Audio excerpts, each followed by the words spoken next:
Il y a des émotions positives et négatives. Le mot émotion veut dire exciter, susciter et montrer. Donc vous pouvez sentir vos émotions monter et commencer à aller dans une certaine direction. Et elles veulent vous voir trottiner derrière elles et faire leur volonté.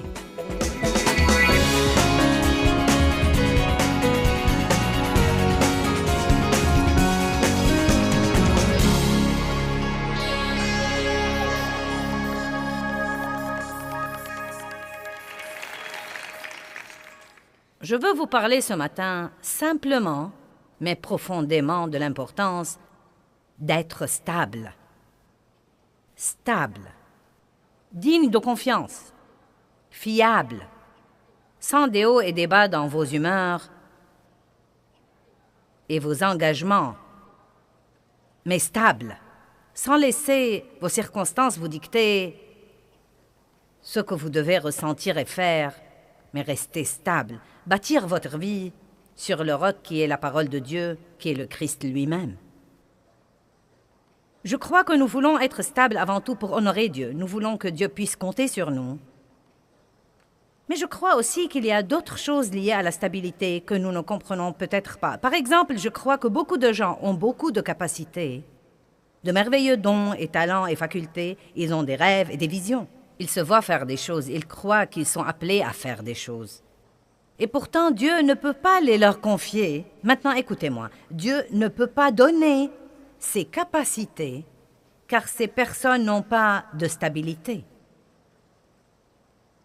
Plus nous sommes stables, plus Dieu peut nous permettre d'utiliser les capacités qu'il nous a données. Vous voyez, quand j'ai commencé mon ministère il y a 30 ans et quelques, je donnais des études de la Bible à la maison pendant 5 ans à environ 25 ou peut-être 30 personnes les mardis soirs. Et j'avais un appel sur ma vie pour faire ce que je fais maintenant. Mais Dieu ne m'a pas autorisé à l'époque d'utiliser tout le potentiel de cette capacité, car je n'avais pas la maturité spirituelle qui va avec elle. Et vous devez comprendre que vous risquez de faire du mal au même nombre de personnes que vous pouvez aider. C'est très important pour les autres que nous menons, que nous vivions la vie que nous disons que nous représentons. C'est très important, comme parents, que vous soyez stables devant vos enfants. Ils ne doivent pas vous voir malhonnête dans ce que vous dites ou faites. Les enfants voient les trucs. S'ils vous voient prendre un engagement et ne pas le tenir, s'ils vous entendent décrocher le téléphone et demander à quelqu'un, quand vous répondez au téléphone, dis-leur que je ne suis pas là, ils entendent ça, ils le voient. Ils savent quand vous êtes émotif et quand vous êtes radical. Ce n'est pas que nous devons être parfaits devant nos enfants tout le temps, bonté divine. Nous avons tous des sentiments et nous agirons parfois en conséquence. Mais malgré cela, nous devons nous améliorer tout le temps dans la gestion de nos sentiments et nos émotions au lieu de les laisser nous gérer. Non seulement par égard pour les gens qui nous entourent et que nos dons soient libérés, mais encore pour notre propre joie. Je n'aurai pas de joie si je ne peux pas me fier à moi. Je me rappelle ces jours-là où je ne savais jamais comment j'allais être d'un jour à l'autre. Et je n'aimais pas ça.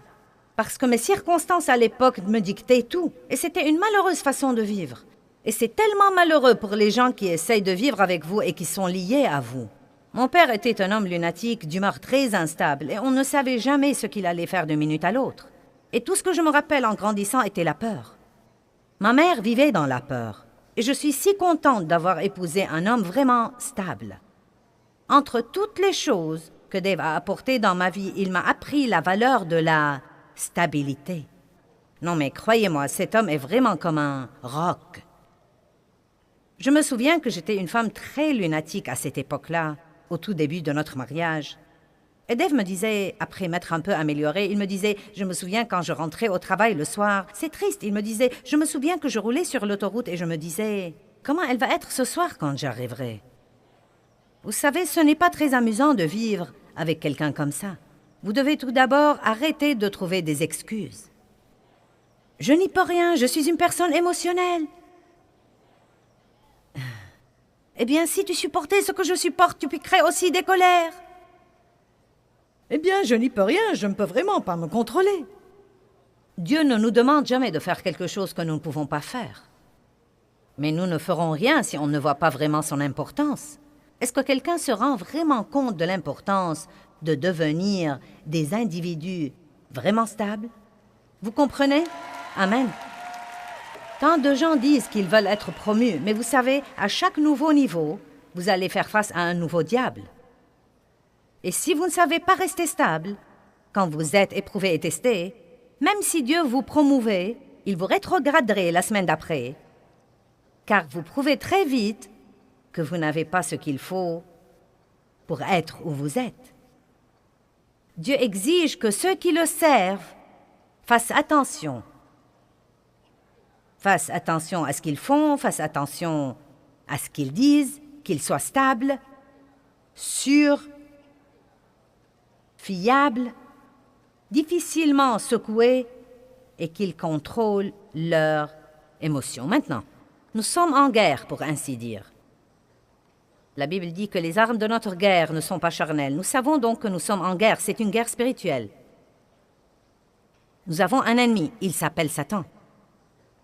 Et il nous attaque de beaucoup de façons différentes. Je viens de donner une série intitulée « Les stratégies de Satan » où j'ai parlé de ce trompeur. Il attaque nos pensées. Il est le destructeur.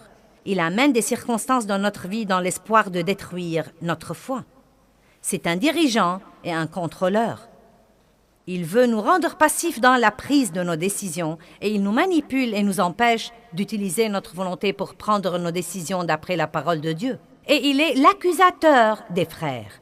Il nous tente de faire quelque chose de mauvais et nous accuse par après pour l'avoir fait. Amen. Donc nous avons un ennemi et il va lutter.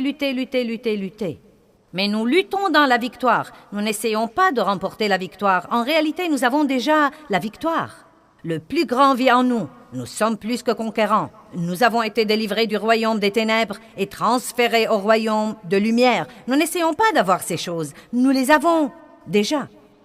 Mais c'est important de pouvoir nous discipliner pour mener un style de vie stable et gérer nos émotions, tout comme nous devons contrôler notre bouche. Quelqu'un peut dire Amen? Tout comme nous devons contrôler notre pensée. Quelqu'un peut dire Amen? Nous devons également contrôler nos émotions. Pouvez-vous tous dire Amen? Vous pouvez vous lever le matin et penser que vous aurez une merveilleuse journée. Et si vous n'êtes pas stable émotionnellement, quelque chose peut arriver et vous faire exploser. Et tout à coup, cette journée, qui allait être merveilleuse à 8 heures, est complètement ruinée avant 9 heures, et vous passez le reste de la journée dans une frénésie émotionnelle. Mais ce ne devrait pas être comme ça. Dans 1 Chronique 12:33, quand David est allé à la guerre, il a demandé 50 000 hommes de différentes troupes. Mais quand il a envoyé ses leaders pour les assembler, il leur a dit 50 000 hommes qui soient dignes de confiance, fiables et stables. J'aimerais savoir comment il a trouvé ces 50 000 hommes. Je ne sais pas comment on peut en trouver 50 000 aujourd'hui. Mais c'était, à ce qu'il paraît, une chose à laquelle les gens faisaient beaucoup plus attention à l'époque et que nous ne faisons pas aujourd'hui. Beaucoup de valeurs que nous voyons dans la Bible, nous n'y faisons pas assez attention. C'est important de tenir ces engagements. Ne les faites pas et n'y manquez pas sur un coup d'émotion. Vous savez que votre parole est votre honneur. Et si vous dites que vous allez faire quelque chose, vous devez le faire. C'est important que nous ne soyons pas menés par nos émotions. Nous achetons des choses et nous disons des choses sur un coup d'émotion. Nous prenons des engagements et nous manquons à nos engagements sur coup d'émotion. Nous sommes en guerre et les seuls qui vont gagner cette guerre sont ceux qui sont stables. Proverbe 25, verset 28, est un verset merveilleux. Nous allons vous le mettre sur l'écran. L'homme qui ne gouverne pas son esprit est comme une ville en ruine et sans murailles. Maintenant, dans l'Ancien Testament, toutes les villes étaient entourées de murailles, car ces murailles étaient leur protection. Et quand ces murailles étaient détruites, la ville devenait ouverte à l'ennemi. Eh bien, vraiment, cela veut dire que si vous ne gouvernez pas vos émotions, si vous Ne faites pas attention à vos pensées et à vos paroles si vous n'avez aucune autorité sur vous-même et que vous faites tout ce dont vous avez envie. Vous serez donc comme une ville en ruine et sans murailles. Qu'est-ce que cela veut dire? Vous êtes grand ouvert à l'ennemi. Nous pouvons éviter beaucoup d'ennuis que nous avons avec Satan. J'ai dit que nous pouvons éviter beaucoup d'ennuis que nous avons avec Satan simplement si nous arrivons à maîtriser ses émotions et si nous arrêtons de les laisser nous gouverner. Pourquoi croyons-nous que parce que nous ressentons une certaine émotion, nous devons réagir à ça? Nous ne sommes pas obligés. Je me souviens que je piquais des colères avec mes enfants et que j'étais exaspérée parce qu'ils mettaient du désordre dans la maison. Mais vraiment, c'est moi qui étais en désordre et j'étais vraiment frustrée. Toutes les petites choses me faisaient exploser et je criais « Ah !» Je sais qu'aucun d'entre vous ne fait ça. Mais peut-être qu'il y a quelqu'un qui nous regarde à la télé qui a besoin d'écouter ça. Puis j'avais mes crises de larmes et je m'apitoyais sur moi-même après avoir tempêté et crié après mes enfants. Et ils pleuraient tous et ils étaient blessés. Oh Dieu, je suis désolée, mais je n'y peux rien. Je ne sais pas ce qui ne va pas chez moi. Je me mets très en colère et je n'y peux rien. Et Dieu m'a appris que je pouvais rester calme si je le voulais. Il m'a donné l'exemple suivant. Si ton pasteur se montrait à la porte en ce moment, tu surmonterais ta crise et tu le feras en 1 seconde. Et avant d'arriver à la porte d'entrée, tu serais complètement différente. Eh bien, le Seigneur soit loué! Gloire à Dieu! Et je dis aux gens tout le temps, si vous étiez dans une de vos crises derrière les portes fermées et que je me montrais, vous changeriez tout de suite. Donc nous pouvons nous contrôler. Et tant que nous ne croyons pas ça, rien ne va changer. J'ai dit que nous pouvons nous contrôler. J'ai dit que nous pouvons nous contrôler. Et tant que nous ne croyons pas ça, rien ne va changer. Pourquoi, d'après vous, nous devons nous contrôler devant quelqu'un que nous voulons impressionner? Mais à la maison, derrière les portes fermées, et avec les personnes que nous devons traiter le mieux et nouer les meilleures relations avec, nous agissons comme une personne différente. Parce que nous croyons que ces personnes doivent nous supporter. Vous devez honorer vos familles. Vous devez honorer les personnes envers lesquelles vous êtes engagés. Philippiens 1, 28.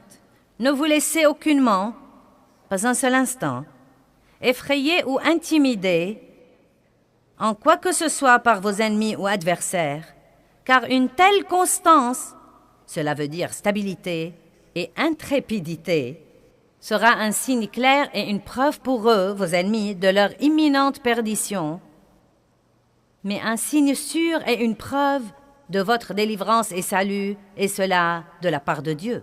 Donc il y a 2 forces différentes qui nous observent. Le diable nous observe et Dieu nous observe. Et quand nous faisons face à une circonstance, nous avons un choix à faire, soit nous mettre en colère, soit rester en paix. Les 2 côtés observent. Ce passage dit que si nous restons en paix, le diable saura que ses jours sont pratiquement finis. Vous voyez, il vous provoque pour vous exaspérer, mais s'il ne peut pas vous exaspérer, il ira déranger quelqu'un d'autre qu'il pourra exaspérer. Donc l'ennemi vous observe, et quand vous êtes constant et intrépide, c'est un signe clair pour lui de sa destruction imminente. Mais cela dit aussi à Dieu. Il dit à Dieu que vous vous fiez à lui. Nous avons beau dire que nous nous fions à Dieu, mais si nous sommes exaspérés tout le temps, c'est que nous ne nous fions pas à Dieu. Mais quand il voit que nous nous fions à lui, c'est un signe clair pour lui que c'est l'heure de notre délivrance. Regardons le verset 29. Philippiens 1, 29. Parce qu'à vous le privilège a été donné par rapport à Christ, non seulement de croire en lui, d'adhérer à lui, de compter sur lui, de vous fier à lui, mais encore de souffrir pour lui. Oh là, oh là, oh là, oh là, attends 1 minute, Sir Joyce. Non, je ne veux pas parler de ce mot souffrance. Bien des fois, je ne lis que Philippiens 1, 28 quand je prêche ceci, et Dave me dit toujours par après, tu aurais dû lire le verset 29 aussi. Donc je ne veux pas entendre une réprimande quand je finis. Donc j'ai lu le verset 29. Et voilà l'essentiel. Si nous restons stables, c'est vraiment la vérité. Si nous restons stables, en attendant notre délivrance, notre chair va souffrir parce que Parce qu'il y a une partie de nous qui veut vraiment faire quelque chose. Nous voulons dire quelque chose. Nous voulons avoir cette petite crise de colère. Nous voulons que les autres sachent que nous n'allons pas supporter ça. Et tant que vous vous occupez de vous-même, Dieu reculera et dira « Fais-moi savoir quand tu auras fini. » Mais si nous pouvons rester en paix et dire « Dieu, je crois que tu travailles en ce moment. Bien que je ne vois pas encore un changement, je crois que tu travailles. » Vous avez le privilège non seulement de croire en Christ, mais encore d'endurer un peu de souffrance en attendant sa délivrance, car c'est ces moments difficiles qui nous font grandir spirituellement. Le jour où vous restez ferme et vous restez stable, bien que vous n'ayez pas eu votre exaucement, vous grandissez spirituellement en ce jour-là. Amen. Je sais que nous voulons notre exaucement, mais sachez que vous croissez dans les moments difficiles et non pas dans les moments faciles. Dans les bons moments, vous jouissez de la croissance acquise. Dans les moments difficiles. Il y a des émotions positives et négatives. Le mot émotion veut dire exciter, susciter et se montrer. Donc vous pouvez sentir vos émotions monter et commencer à aller dans une certaine direction. Et elles veulent vous voir trottiner derrière elles et faire leur volonté. Vous pouvez apprendre à reconnaître ces émotions. Et quand elles commencent à monter, vous pouvez littéralement leur dire non et les réprimer. Vous allez sûrement les ressentir, mais vous ne devez pas du tout leur obéir. Est-ce que quelqu'un croit-il ce que je dis? La colère est une des émotions négatives les plus fortes. Nous sommes d'accord là-dessus. La colère est une émotion négative très forte. Et vous pouvez avoir 50 occasions par semaine pour être offensé et vous mettre en colère. Mais il ne faut pas rester comme ça. Vous pouvez soit vous offenser, soit non. L'excitation est une des émotions positives. Nous aimons tous être excités. Il n'y a pas de mal à être excité, mais il y a une chose à laquelle vous n'avez peut-être jamais pensé. L'excitation extrême. L'excitation, qui n'est pas encore disciplinée, peut vous pousser parfois à penser à des décisions et même vous pousser à prendre des décisions d'après cette excitation qui peuvent vous causer beaucoup de problèmes par après. Car si nous prenons des décisions sur un coup d'excitation, qu'allons-nous faire quand nous ne sommes plus excités? Car vous n'allez pas garder ce niveau d'excitation. Maintenant, je sais ça. Je le crois. J'essaie de vivre en conséquence. Mais il y a 2 semaines environ, je me suis emballée pour quelque chose. Et je me suis laissée trop emballer. Et j'ai commencé à prendre des décisions qui n'étaient pas pleines de bon sens. Et la chose que je faisais était une bonne chose et c'était une chose de Dieu. J'essayais d'aider quelqu'un. J'aime beaucoup aider les autres. Et je ne dis pas ça pour me vanter car j'ai passé beaucoup d'années à ne vouloir aider personne à part moi-même, donc Dieu m'a certainement changé. Et je peux dire qu'une de mes plus grandes joies vient d'aider les autres. Je m'en réjouis vraiment, je m'en réjouis. Je me sens tout excitée quand je peux rendre quelqu'un heureux. Je me réjouis quand je peux mettre un sourire sur les lèvres de quelqu'un. J'aime faire que les choses se produisent pour les gens qui les veulent et qui n'ont peut-être aucun moyen de les avoir, à moins que quelqu'un d'autre ne les aide. J'aime permettre à Dieu de rendre les gens heureux à travers moi.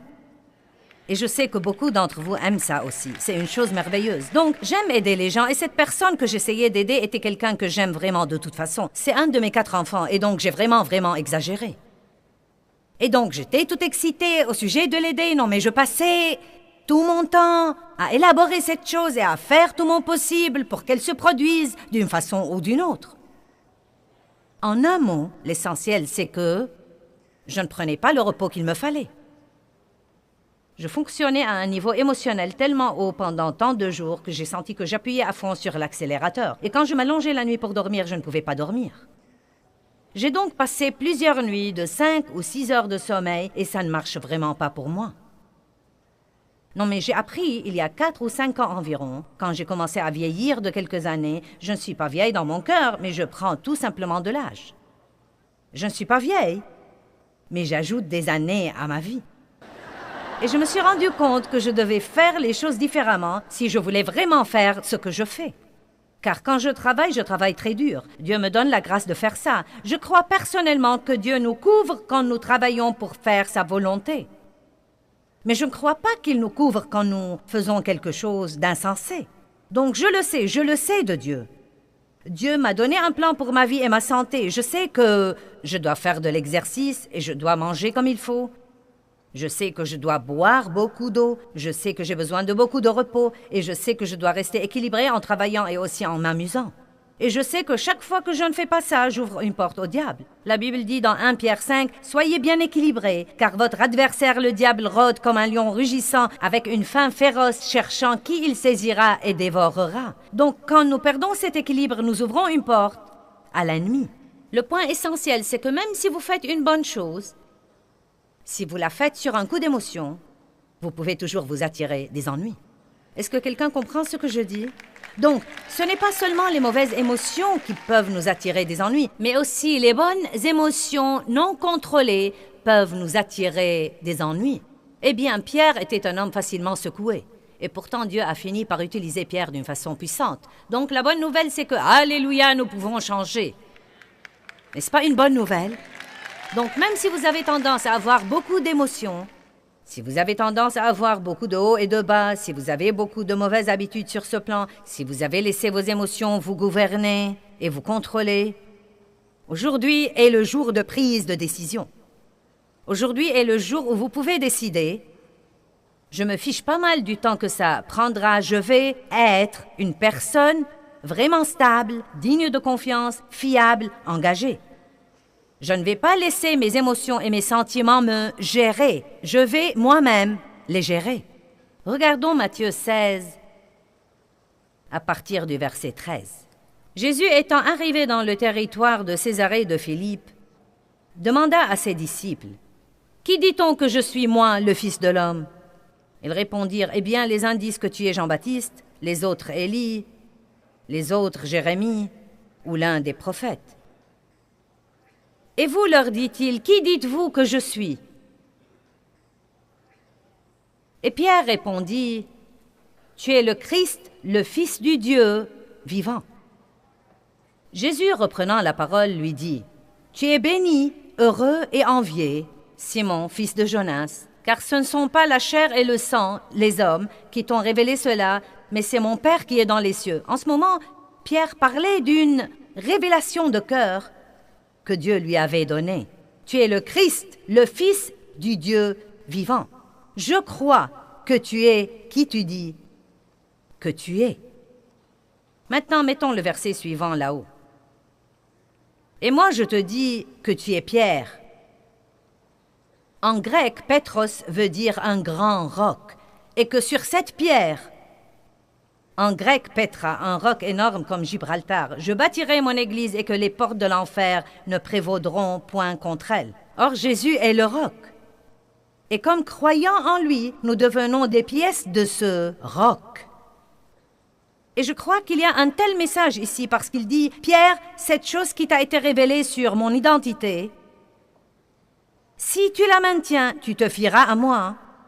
À ce moment-là, Pierre sera évidemment comme un roc. Il ne sera pas facilement déplacé et secoué. Car quand nous croyons vraiment à Dieu et que nous croyons qu'il est avec nous et que nous croyons vraiment qu'il peut tout faire et que nous croyons qu'il nous aime vraiment, si nous croyons vraiment la parole de Dieu, quelle que soit la circonstance qui vient contre nous, nous serons sûrement comme un roc car nous saurons que c'est Dieu qui commande. Et comme Pierre, nous pouvons reconnaître ça dans l'Église et applaudir. Pierre fonctionnait d'après une révélation. Tu es le Christ, le Fils du Dieu vivant. Et je peux prêcher ceci aujourd'hui de tout mon cœur et vous serez tous d'accord et vous direz « Amen, Amen, oui, oui, Dieu peut tout faire. » Mais en face d'une difficulté, la situation sera un peu différente. Jésus lui a dit, « Tu es une pièce de ce roc, et sur ce roc je bâtirai mon église, et les portes de l'enfer ne prévaudront point contre elle. » Je veux que vous vous rendiez compte que si vous pouvez rester stable, les portes de l'enfer ne prévaudront pas contre vous. C'est juste là, dans la parole de Dieu. Si vous restez stable et ferme, les portes de l'enfer ne prévaudront point contre vous. Puis il dit, « Et je vous donnerai l'autorité. Tout ce que vous lierez sera lié, et tout ce que vous délierez sera délié. » Du point de vue de la stabilité, nous avons le pouvoir et l'autorité sur le diable. C'est pourquoi c'est si important tous les jours de chausser la paix. C'est le seul moyen dont vous pouvez vaincre le diable. Si vous n'avez pas la paix, vous n'aurez aucune puissance. Amen. Proverbe 25, verset 28 dit « L'homme qui ne gouverne pas son esprit ressemble à une ville qui est en ruine, une ville sans murailles. » Cela veut dire que nous sommes sans protection. Je ne crois pas que nous puissions imaginer, sans des études minutieuses sur ce plan, à quel point c'est important d'être stable dans toutes les situations.